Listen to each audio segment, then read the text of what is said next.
All right, hello and welcome to Camel Finance. I'm your boy Camel, and this is your weekend deep dive technical analysis video examining the closes from the prior week. I believe there's some sort of stock market bank holiday in the US tomorrow. Tomorrow or Monday. So we'll see how that goes. So I'm going to go over all the charts, examine the closes, show you how I'm dealing with these markets in real time as a pro swing trader, and make sure we're fully ready for the week ahead. So I've got a few things to show you before we get into that. I just wanted to point this out. Look, the US national debt has just reached another all-time high at $32 trillion. They are never going to be able to service this debt without much more printing of money. The only way they can service this debt is to inflate it away. So at some point in the future, we're likely going to see more printing.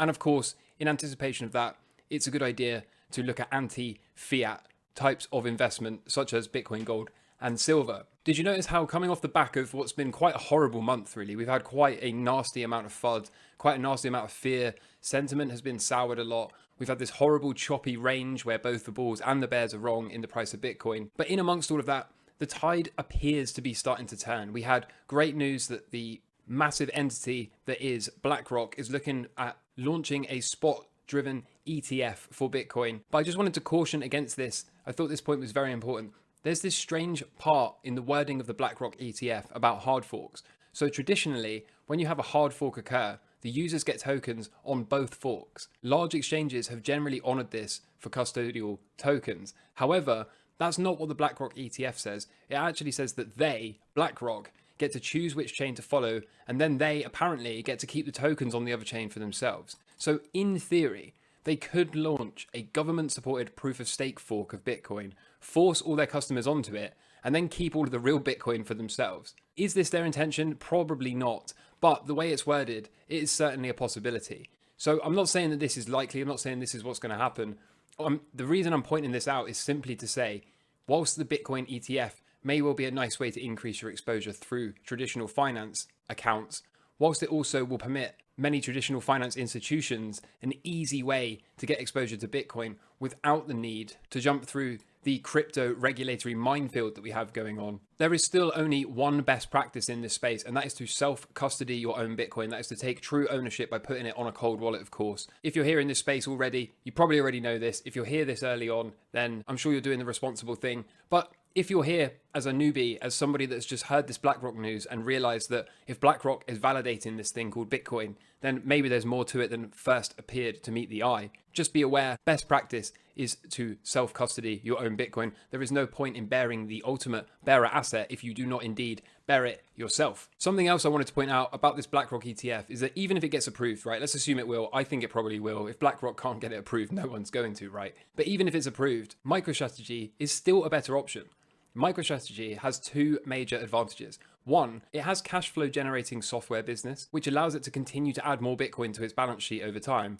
And two, it doesn't charge shareholders management fees. If you buy shares in the BlackRock ETF, that's how you choose to get your exposure to Bitcoin, you will of course have to pay an ongoing management fee, which would go to BlackRock. We've had more good news come out this week, and you can see Judge Jackson has approved Binance's SEC settlement and has rejected the SEC's request to freeze assets. Some of this Binance FUD has now been dispelled, again, largely contributing to the change in sentiment that we are slowly but surely starting to see. In addition, Binance has announced that it's joined the Bitcoin Lightning Network, so better late than never, right? But they're here and expect to see this as a trend that continues to unfold. Under the hood, we've got another, I can hardly believe this, we've got another Bitcoin hash rate all-time high. Look at this. So if you don't really understand this, let's just take a step back here. One, this increases decentralization, okay? This increases decentralization because there are more miners spread throughout the world. Two, this also increases overall security. In order to hack this network, you have to amass at least 51% of this computer power. There's simply no way to do that. It's not physically possible to attain that amount of computer power. And even if you did, it would cost you billions and billions and billions of dollars. It would take years of covert chip manufacture, and you would likely only get dominance over a block for 10, maybe 20 minutes before the rest of the network detect your malicious intent and kicked you off of the network. So at this point in time, it's pretty safe to say Bitcoin is completely unhackable. Whilst I'm talking about Bitcoin being unhackable, every now and again somebody asks me, yeah, well, what about quantum computers? Could they break SHA-256?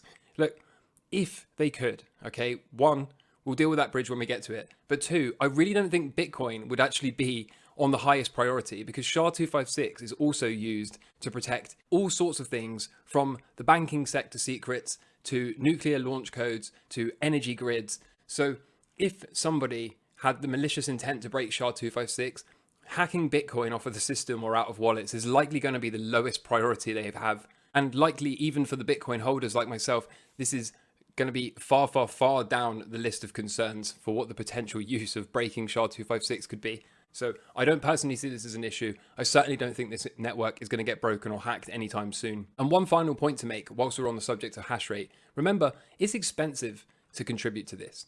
Okay, a standard ASIC mining rig is anywhere in the neighborhood of $2,000 up to $5,000. Then you have the cost associated with keeping it cool, with powering it, with replacing the parts, because as they run 24/7, bits go bang on them all the time. So this speaks to huge, huge, huge capital investment inflow into the Bitcoin network, and of course contributes to the value backing the world's hardest form of currency. There's an old saying in this space, price follows hash, and if this graph is anything to go by, then expect to see fireworks coming out of the price of Bitcoin soon. Before we get into the charts, there's 4 things I wanted to show you here. Look, back in 2019, it took the Nasdaq 186 days to reclaim the 7,600 level, which was the pre-recession fears top. It took Bitcoin around 220 days to take back the 6,500 level. So you can see on the bottom chart here, the Nasdaq recovers its local top, its prior high, in 186 days, and Bitcoin shortly thereafter breaks through its top from around the same time as the Nasdaq, right? From then on, Bitcoin at the top began vastly outperforming the Nasdaq. The Nasdaq retraced and cooled off, and Bitcoin was off to the races. Then in 2020, it took the Nasdaq 91 days to reclaim the pre-COVID top, and it took Bitcoin 165 days. Again, as you can see here, the Nasdaq reclaims its top in 91 days, and Bitcoin, it takes 165 days before it can reclaim. And it was another 50 days from this reclaim for Bitcoin before Bitcoin actually started to outperform the Nasdaq. So what does this have to do with today? Well, where do we stand right now? The Nasdaq is at the April 2022 levels. As you can see here, we have just reclaimed the highs from April for the Nasdaq, and this took 445 days. Bitcoin is still lagging. It's got a fair way to go before it can reclaim these highs from back here. But history tells us that we're not that far away now. Probably another circa 90 days, and we should see Bitcoin back up to this level. And then history tells us shortly thereafter, we can expect Bitcoin to vastly outperform whilst the Nasdaq cools off. So I've been defending this case for a while. I've been saying that I believe Bitcoin led on the way up. This was a 100% rally from the low at the FTX capitulation up to our local high just here. And we did so months before the stock market has caught up to these levels. So I don't think it's going to be very long now before we see Bitcoin really get off to the races. Hopping into some charts, here's the dollar. You can see back underneath this yellow line of resistance, confirming this as indeed a failed breakout retest with no resumption, as you can see. This speaks to a risk-on environment more than a risk-off environment, of course. The TLT trade, not only sideways, but down towards the bottom end of this range. So remember, the recession trade will come from a break at the top of this range. We haven't seen that yet either. If I hop into Bitcoin, as you can see, sentiment is returning, but what do we know from the cycles? Well, we know that likely there's not going to be much going on until we get through the next couple of weeks and into that daily cycle low due somewhere between the end of the month and the 11th of July. So unfortunately, it's likely that this washing machine, where both the bulls and the bears are wrong because the price is net sideways, is going to continue for a little while longer. But once we get to that neighborhood, I think it's time to start to expect Bitcoin to outperform once more. I'm not interested in Ethereum's price action at the moment, but once we get into the end of the month, once we get to that cycle low for Bitcoin, I will do what I always do, which is play the cycle low by adding exposure to Bitcoin, to Ethereum, and to the crypto-related equities. Let's go through those now. So here's Coinbase, still kind of doing a whole lot of nothing, right? I'll also be adding a position to this out of that cycle low for Bitcoin. Microstrategy, we are just about in, as you can see here. If I zoom right in, you can see at the stop loss, we are still holding this position. So this strategy of, instead of playing just the Bitcoin cycle low, playing all 6 of these, which is the 4 crypto-related equities, plus Bitcoin and Ethereum. Of course, we size the positions so that if all 4 of them are stopped out, I only lose 2% of my account risk. But this strategy of doing that, as you can see, has kept some of my exposure in versus if I just put it all in Bitcoin and had 2% risk on Bitcoin, I would have been stopped out straight away. So there's a good chance that we'll be able to come through this still holding on to one position. Regardless of whether this gets stopped or not, we're going to be adding more exposure back as we get to that cycle low. The same is true of Riot, as you can see here. So right back into this neighborhood, right back into this range, no problem with that. And the same is true of Marathon. Get to the end of the month, get to that cycle low for Bitcoin, and we'll be adding all of these back. But just to reiterate and be really clear, it is likely that we've still got a couple more weeks of this sideways ranging before we can come out of here and get true direction for Bitcoin. Here's XRP. If it cannot pop back above this green level here, then it's likely that we're going to be in for a plunge in XRP, somewhere down to this neighborhood, I would think. So that means my green squiggle would have deviated massively here, but ultimately probably end up in the same place before it can get a breakout. So will that happen? Won't it happen? That is to be determined. If you're a bull, you really want to see this get back above this green zone and start to move higher in the very near term.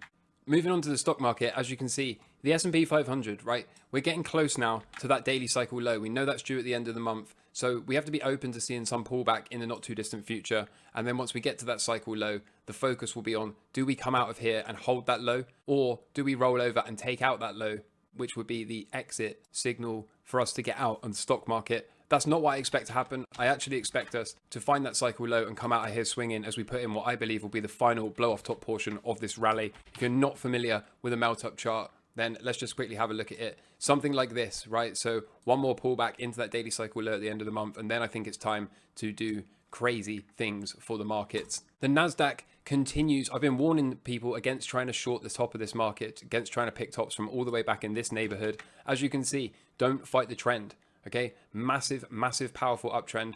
If you are long from down here, it's perfectly reasonable to take some profit once we lose this blue upward sloping steep support line. And then likely we're going to be looking at either the yellow or the red to come in and support the price out at the end of the month for that cycle low. So I'm in two minds. At the moment, I'm thinking if we do lose this really steep upward sloping blue support line, then I'm probably going to exit this trade and look to get back in towards the end of the month, hopefully at the yellow or the red line. Before then, we can complete what I believe will be that final blow off top portion of the rally. The Dow Jones right into resistance. So given where the cycles are, I think we're probably going to get rejected into the end of the month, find that cycle low, and then I think it's time to go. Out of that cycle low, we could look to add, and certainly above the top of this blue, we could look to add there as well. So expect me to tell you I'm going long. I'll leave one here for now. And in this final rally, I'll be targeting new all-time highs for the Dow Jones. Here's the VIX, okay? As you can see, down on a 13 handle. Now, given that we know we are very, very close to seeing these daily cycle lows come in, which are just about a week and a half away, 2 weeks now, it's perfectly reasonable to expect to see perhaps one final dip down and then a little VIX pop up. So I'm actually looking to get long the VIX here. Now, I don't know if I'm going to get long the VIX and close my stock market positions or whether I'm going to use the VIX to sort of take the risk out of these trades. But I do think it's time to look to get long the VIX, and this will be a short-term bounce. This is, let me be clear, I am not calling for a major volatility spike. That is not what I'm calling for. But what I am calling for is some kind of natural counter trend bounce over the next couple of weeks as the stock market pulls down into those cycle lows. And then I think the VIX is going to roll over one final time whilst the stock market completes that blow off top move. So this is what I expect to see. I'll be looking to see if I can get a nice entry with a tight stop and perhaps hold this position for a week, 2 weeks, whilst that stock market finds that cycle low. And then I think all the focus should be on seeing how high this final market rally can go. I'll leave this blue squiggle here for Tesla. As you can see, since we know those cycles are coming, then it's perfectly reasonable to expect to see Tesla get a pullback. Once it gets this pullback, let's assume this blue squiggle is somewhat close to how it's going to look. Then we'll end up drawing a trend line, something like this, right? And we'll use this as the exit trigger for the trade going forward. And here's Apple. So we're still long, we're still strong, and we're continuing to push Apple, as you can see, above its all-time high. So fresh all-time highs for Apple this week, still above the blue and the yellow support line. So long as we're above there, I'll continue to push this trade. But I would not be surprised to see some kind of fake out, some kind of significantly deeper correction into the end of the month that then resolves higher. If that's the case, the exit trigger for me will be these blue and yellow breakdowns on a daily closing basis, and I will go back to neutral, waiting to attack either a recapture of the prior all-time high, or we can draw a diagonal trend like that and buy the breakout from wherever it occurs. I almost forgot, I'm holding a gold short. Now, I called this out a long time in advance. We got the breakdown here at the upward sloping blue support line right here. So far, completing a back test. Is this a resumption? Is it not? I would suspect it's going to continue down. That, of course, is to be determined. But for now, we'll let the stop do the worrying. We'll hold the position and we'll see if we can get a kind of dive down here into that cycle low before it reverses. At which point, we'll probably connect a trend line, something like this, and then maybe cover the short when we break out. So I'll take it one day at a time. I'll continue to keep you updated on all of this. But I'm currently holding a short for gold into next week. So that's it from me. I hope you found that valuable. I hope you found that interesting. I hope you enjoy your weekend. And until next time, take care from me. All the best. Cheers. Bye.